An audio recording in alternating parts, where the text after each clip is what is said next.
Hi! Hello, and welcome to the Daily Almanac for October 29th. So, let's get started.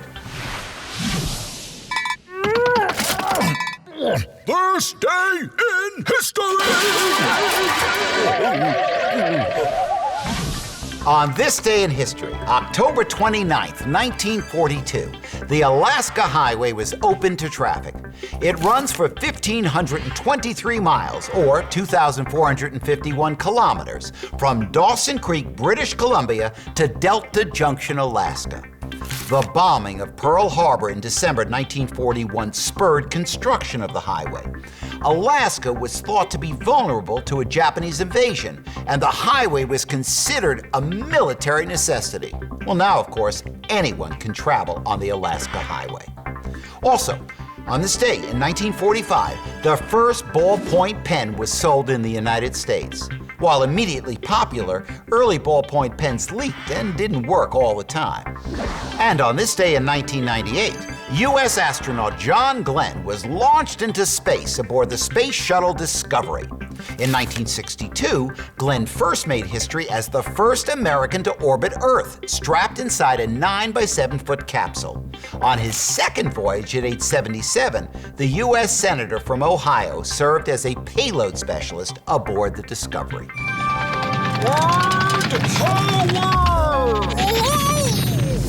Today on Word Power, we're going to talk about the word morals. When you have good morals, you follow your community's or your family's belief in what is right.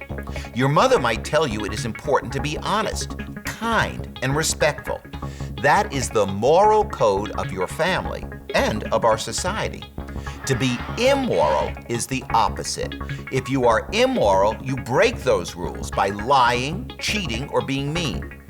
Now, sometimes it's hard to follow all the morals your parents teach you, but usually they are preparing you for the morals that you will have to follow as an adult. Ooh, extremes.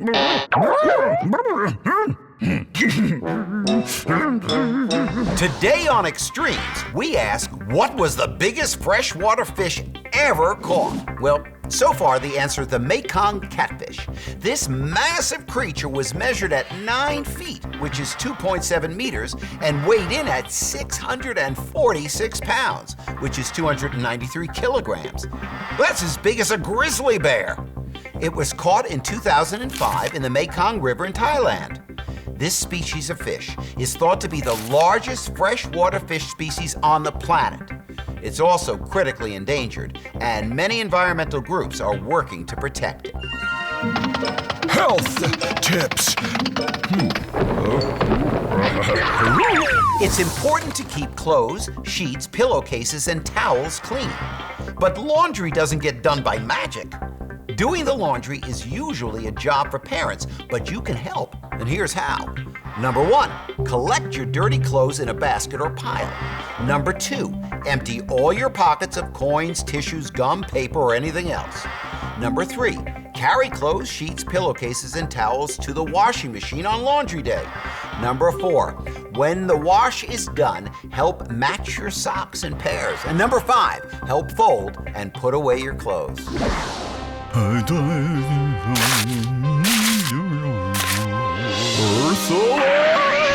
Think about the word footprint. It's the mark that you leave on the ground as you walk, right? Well, some scientists describe our impact on the planet as our ecological footprint. For example, my ecological footprint measures the amount of resources I use each day. It includes the water I drink, the food that I eat, the energy that I use, and the trash that I throw away. People in the United States use far more resources than those of most other countries. My ecological footprint is more than 10 times as big as someone from India. That means that I use more than 10 times the amount of water, food, energy, and I create 10 times the amount of trash as a man in India. Wow, when I think about it like that, I wonder if there are ways to shrink my footprint. Now, we already know lots of ways that we can conserve energy and water and reduce the waste that we produced. If we use those methods every day, we can shrink our footprint and walk more lightly on the Earth. Will you come along? Well, that's all the time we have left today for Daily Almanac. Thanks for stopping by, and I hope to see you tomorrow.